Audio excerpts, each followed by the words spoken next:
saw Quay in pads to start yesterday, but then didn't practice. What happened there? He was feeling a little something, so we were a little bit cautious with him. But the plan and goal is for him to go out there today and just see how he feels. I know Jeff's talked about it a few times, so just how much have you seen him grow over the last, Jeff's been here for what, 16 months, 18 months, whatever it is? Yeah, he's done a hell of a job, man. I think his play speaks for itself, but just in all the things that you guys don't always get a chance to see, I think there's a reason he was voted as captain, and I think that's even given him more confidence to get out and lead.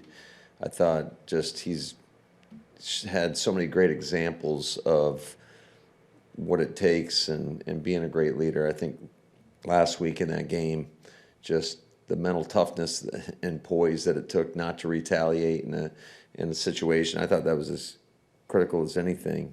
But it was a great example of just his leadership and how much growth he's shown over the course of these 4 years. Last week, Vrabel mentioned during the Cincinnati game that throw to Golden down the left sideline. It's at least how I interpret it was that was kind of that play design was kind of drawn up on the fly. Are those? Are you talking late in the game, the fourth quarter, or the go ball? The go ball.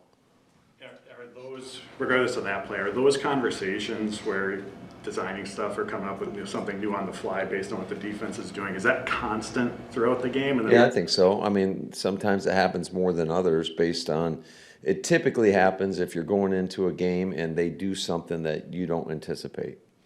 I would say generally that's when maybe a play could get drawn up in the dirt. And it's not like it's something that's not within our, playbook somewhere. It's just, it might not be up for the game, and then you make a sideline adjustment, and I know everybody gets enamored with that stuff.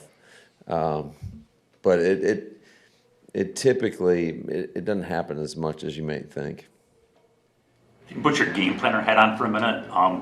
When Micah lines It's always on, Bill. Okay, well, I wasn't sure what hat you had on today. Okay. I don't know which one. Okay, it's there. When Micah lines up, kind of like a middle linebacker, standing up over the center, how does that challenge you getting ready for a game? Well, we call those spinner looks.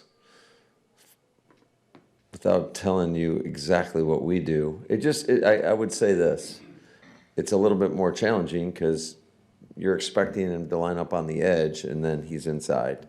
So you have to have a plan for that.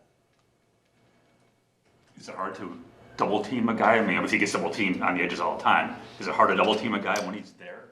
It could be, dependent upon what everybody else is doing. I mean, a lot of time, you can slide it to that guy but if you got two bigs on the other side, then it gets a little bit harder.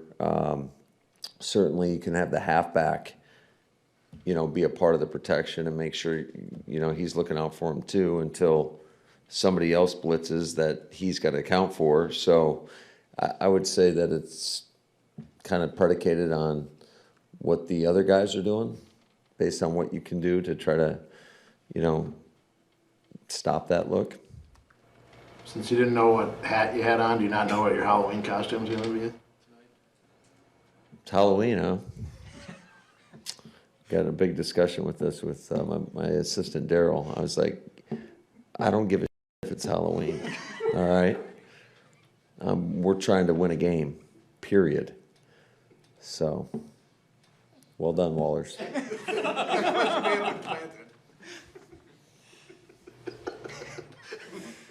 Yeah, it's a Friday in the National Football League. That's what day it is.